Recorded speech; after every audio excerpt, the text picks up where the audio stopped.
La Dama Escarlata presenta a continuación La llamada de Cthulhu, por Howard Philip Lovecraft. Nacido en Providence, Rhode Island, el 20 de agosto de 1890. Fue un escritor estadounidense, autor de novelas y relatos de terror y ciencia ficción. Se le considera un gran innovador del cuento del terror, al que aportó una mitología propia, los mitos de Cthulhu, desarrollada en colaboración con otros autores y aún vigentes. Su obra constituye un clásico del horror cósmico, una corriente que se aparta de la temática tradicional del terror sobrenatural, satanismo, fantasmas, incorporando elementos de ciencia ficción, razas alienígenas, viajes en el tiempo, existencia de otras dimensiones. Lovecraft cultivó asimismo la poesía, el ensayo y la literatura epistolar.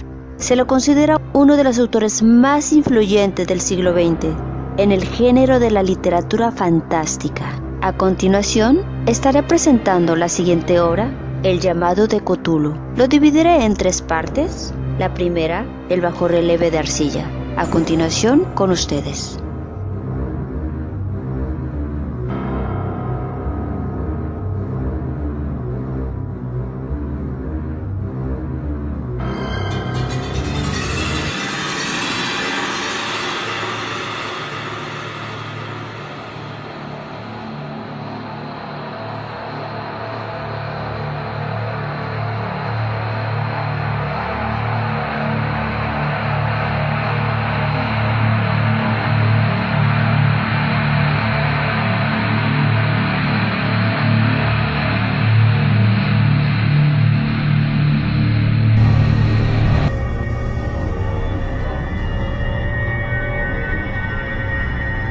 Sospecho que no existe en el universo mayor dicha que la incapacidad de la mente humana para vincular entre sí todo lo que ella contiene. Estamos morando en un islote de grata ignorancia, circundados por las aguas negras del infinito, y no nos está predestinado emprender largas travesías. Las disciplinas científicas que tienen su propio recorrido no han perjudicado esto demasiado hasta el momento. No obstante, un día, la alianza de esos conocimientos dispersos nos mostrará la realidad y la pobre posición que tenemos en ella. Visiones tan nefastas que perderemos la razón ante su manifestación.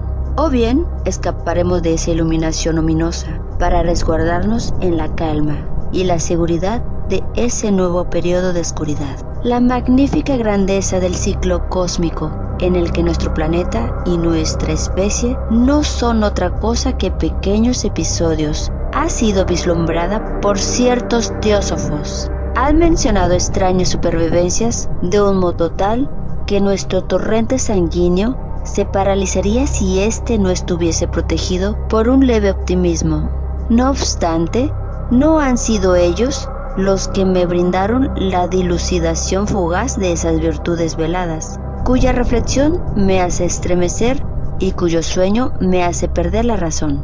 Esa dilucidación, como cualquier apabullante revelación de la verdad, se originó a partir de la alianza fortuita de diferentes elementos.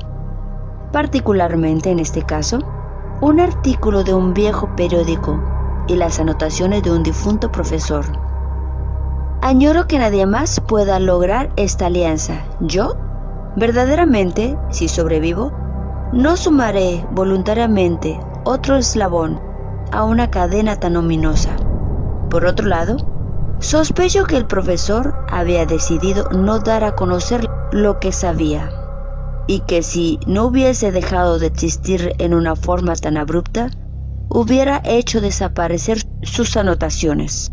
Mi saber acerca de esta cuestión comienza en el invierno de 1926 a 1927, con el fallecimiento de mi tío abuelo George Gamel Angel, profesor honorario de lenguas semíticas de la Universidad de Brown, Providence, Rhode Island. El profesor Angel era una eminencia mayoritariamente reconocida en cuanto a inscripciones antiguas, y a él se dirigían frecuentemente los conservadores de los museos más importantes. Por ende, Muchos son los que deben recordar su muerte, ocurrida cuando tenía 92 años. Las causas poco claras de su desaparición incrementaron todavía más la curiosidad local. El profesor había muerto mientras regresaba del barco de Newport y después de haber sido empujado por un marinero negro. Según afirman los testigos, este hombre había aparecido en uno de los pasajes misteriosos y tenebrosos que se sitúan en la abrupta ladera de la colina que une los muelles con la casa del difunto, en William Street. Incapaces de encontrar algún desequilibrio físico y después de un sorpresivo cambio de ideas, los médicos dijeron finalmente que la muerte debía ser causa de una oscura lesión en el corazón, ocasionada por un acceso veloz por una ladera tan extremadamente empinada para un hombre de tal edad. En aquel momento no tuve razón para discrepar con el diagnóstico, pero hoy tengo ciertas dudas, y son algo más que dudas. Era presumible que yo estudiara los papeles de mi tío abuelo detenidamente, siendo que yo era su heredero y ejecutor, ya que él era viudo y no tenía hijos. Con este fin, me llevé todos sus archivos y sus cajas a mi casa de Boston. El material que yo ordenara sería publicado mayoritariamente por la Sociedad Americana de Arqueología. No obstante, había una caja cuyo material siempre me pareció curioso y sentí cierta aversión a mostrársela a otros. Estaba cerrada y solo encontré la llave cuando se me ocurrió analizar el llavero que el profesor llevaba siempre encima. En aquel momento conseguí abrirla, pero me encontré con un escollo mayor y más infranqueable. ¿Qué podía significar ese curioso bajorrelieve de arcilla? ¿Y esas anotaciones, recortes y notas de periódicos viejos? ¿Se había convertido mi tío, en sus últimos años, en un adorador de impostaciones banales? Decidí hallar al extraño escultor que había perturbado la razón del anciano. El bajorrelieve, ciertamente de origen moderno, estaba constituido por un rudimentario rectángulo de 2 centímetros de espesor y alrededor de 30 o 40 centímetros cuadrados de superficie. No obstante, las representaciones que tenía no eran modernas, ni por la ambientación, ni por aquello que sugerían, ya que, aunque el cubismo y el futurismo posean diversas y cuantiosas rarezas, esta no acostumbran manifestar la ominosa regularidad de la escritura prehistórica, y la mayor parte de estas representaciones parecían ser verdaderamente algún tipo de escritura, aunque tenía cierto conocimiento sobre las anotaciones y libros de mi tío. No pude reconocerla ni establecer siquiera alguna lejana vinculación. Por sobre estos pretendidos jeroglíficos había un dibujo figurativo, pero el estilo impresionista impedía comprender qué representaba. Semejaba un monstruo, o el ícono de un monstruo, o una silueta que únicamente una mente esquizofrénica habría podido imaginar. Al afirmar que mi mente, algo compleja, vio en él simultáneamente un pulpo, un dragón y la caricatura de un hombre, no me alejó del espíritu del dibujo. Sobre un cuerpo ridículo y lleno de escamas, y con unas toscas alas, estaba emplazada una cabeza pulposa, y con una aureola de tentáculos. No obstante, era la periferia general lo que lo hacía especialmente horroroso. Detrás de esta figura se vislumbraba un paisaje ciclópeo. Las anotaciones que había junto a este extraño objeto y los recortes periodísticos habían sido escritas por el mismo profesor y no tenían ninguna intención literaria. La fuente que parecía más importante estaba encabezada por un título que versaba: El culto de Cthulhu, escrito primorosamente en letras de imprenta, para impedir cualquier error en la lectura de un nombre tan raro. El escrito se dividía en 2 partes. La primera llevaba el siguiente título: 1925, Sueño y realización onírica de H. A. Wilcox.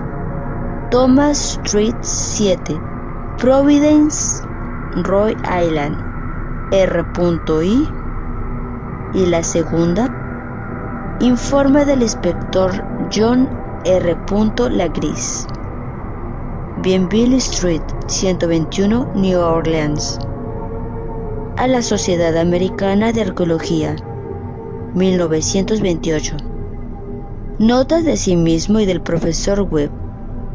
Los demás escritos eran todos pequeños, cuentos de sueños increíbles de diferentes personas, o extractos de libros y revistas de teosofía, en particular, La Atlántida y la Lemuria Perdida de W.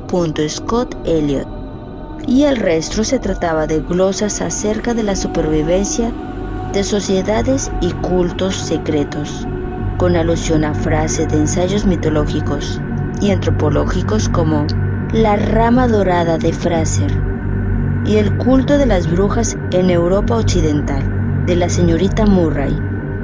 Los recortes periodísticos versaban mayoritariamente sobre casos de locura y crisis de esquizofrenia colectiva durante la primavera de 1925. El relato de la primera parte del escrito más importante era una historia muy singular. Parecía ser que el primer día de marzo de 1925, un joven esbelto, de tez oscura y fisonomía nerviosa, había ido a ver muy excitado al profesor Angel, con el curioso bajorrelieve de arcilla, húmedo todavía en aquel momento. En una tarjeta de presentación que llevaba podía leerse el nombre de Henry Anthony Wilcox. Mi tío reconoció en él al hijo menor de una familia renombrada, a la que estaba vinculado de un modo indirecto.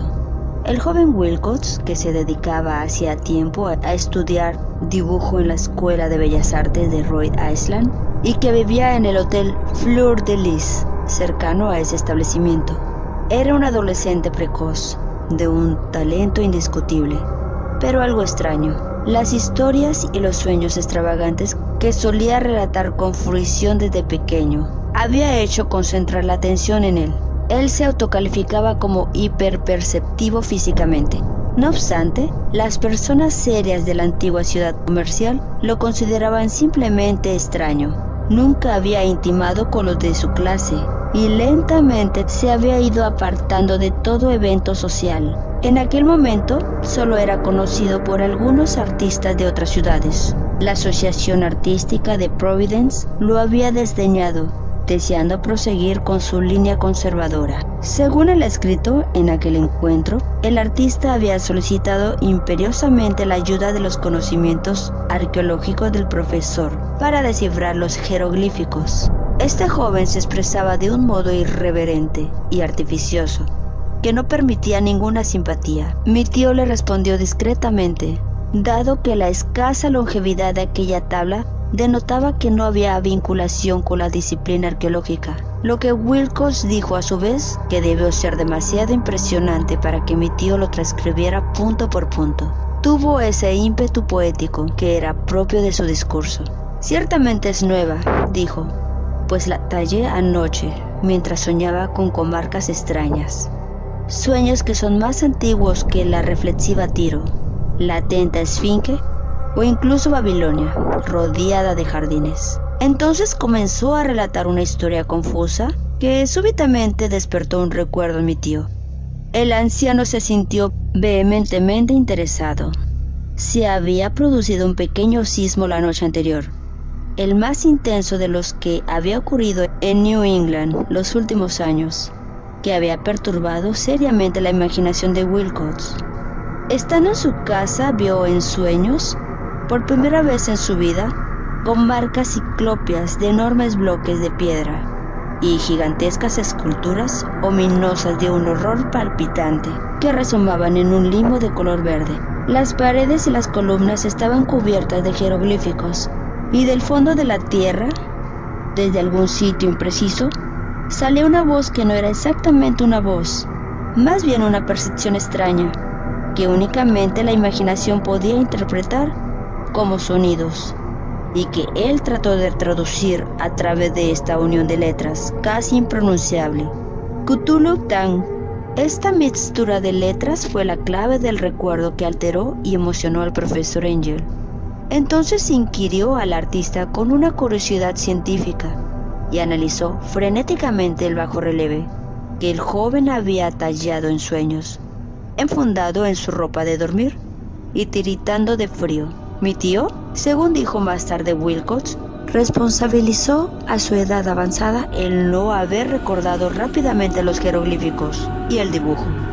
Al visitante muchas preguntas le parecieron irrelevantes, particularmente las que intentaban vincularlo con asociaciones y ritos extraños.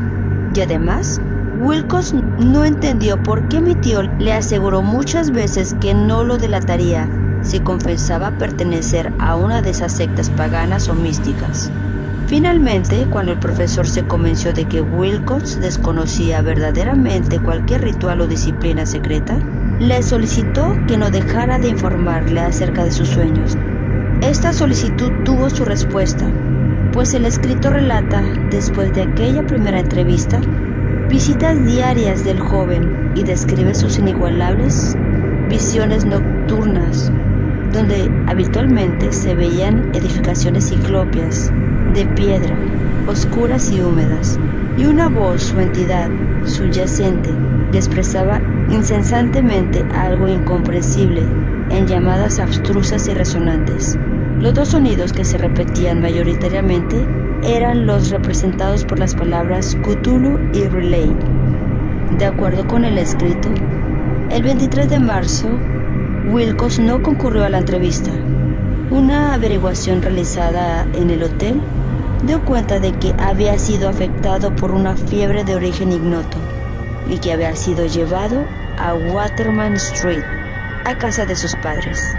Había comenzado a gritar en mitad de la noche, despertando a otros artistas que vivían en el hotel, y desde ese momento había estado alternativamente inconsciente o delirante. Mi tío se comunicó inmediatamente con su familia. Desde entonces siguió el caso, visitando frecuentemente al Dr. Tubey en su oficina Thayer Street, quien era médico de cabecera del joven. La psiquis fermentada de Wilcox parecía nutrir imágenes extrañas. El médico se sobresaltaba al recordarlas. Estas incluían una reiteración de sueños anteriores y también una entidad enorme de varios kilómetros de alto, que se arrastraba o se trasladaba pesadamente. Wilcox nunca la describía pormenorizadamente. No obstante, las escasas palabras insensatas que recordaba el Dr. Tubey dieron la pauta al profesor de que se trataba de la criatura que el joven artista había querido representar. El médico agregó que cada vez que Wilcox se refería a su tallado, se sumergía rápidamente e inexorablemente en una especie de somnolencia. Era singular que su temperatura no estuviera nunca por encima de lo normal. No obstante, su estado semejaba aún más una fiebre repentina y no una perturbación mental. El 2 de abril, a las 3 de la tarde, el malestar terminó repentinamente. Wilcox se incorporó en su lecho, sorprendiéndose de estar en la casa de sus padres y desconociendo por completo lo que había sucedido en sus sueños o en la realidad desde el día 22 de marzo. En 3 días volvió a su hotel, puesto que el médico declaró que estaba repuesto, pero ya no fue útil para el profesor Angel. Su malestar había desaparecido junto con todos aquellos sueños, de modo que luego de escuchar durante una semana las narraciones inútiles y anodinas de unas representaciones comunes, mi tío no continuó transcribiendo las ideas nocturnas del artista. En este punto culminaba la primera parte del escrito. No obstante, las numerosas notas invitaban certeramente a reflexionar. Únicamente mi filosofía de un férreo escepticismo podía explicar mi perseverante desconfianza. Las notas contaban lo que había soñado muchas personas durante el mismo tiempo en que el joven Wilcox había tenido sus ominosas epifanías. Parecía que mi tío había organizado velozmente una gran encuesta entre todos los que podían inquirir sin restricciones, solicitándoles que le narraran sus sueños y le precisara las fechas de sus extravagantes revelaciones.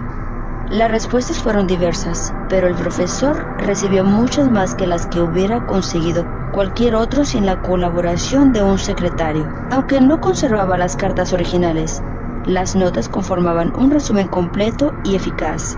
Los aristócratas y hombres de negocios, la clásica sal de la tierra de New England, aportaron un resultado absolutamente negativo, aunque hubo algunos casos de relatos de huellas nocturnas, ocurridas entre el 13 de marzo y el 2 de abril, periodo de perturbación del joven escultor. Los intelectuales tampoco parecieron afectados, aunque al menos 4 de ellos informaron confusas descripciones que sugerían una visión efímera de parajes extraños, y uno de ellos mencionaba el miedo hacia algo anormal. Las respuestas más adecuadas provenían de artistas y poetas, quienes hubieran empalidecido de terror si hubieran comparado sus informes.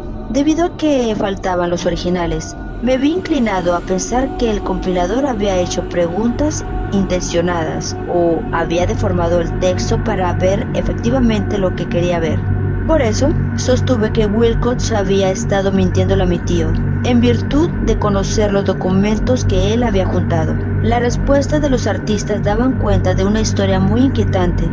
La mayoría de ellos había tenido sueños demasiado extraños desde el 28 de febrero y el 2 de abril, y estos habían alcanzado una intensidad suprema durante el periodo febril del escultor.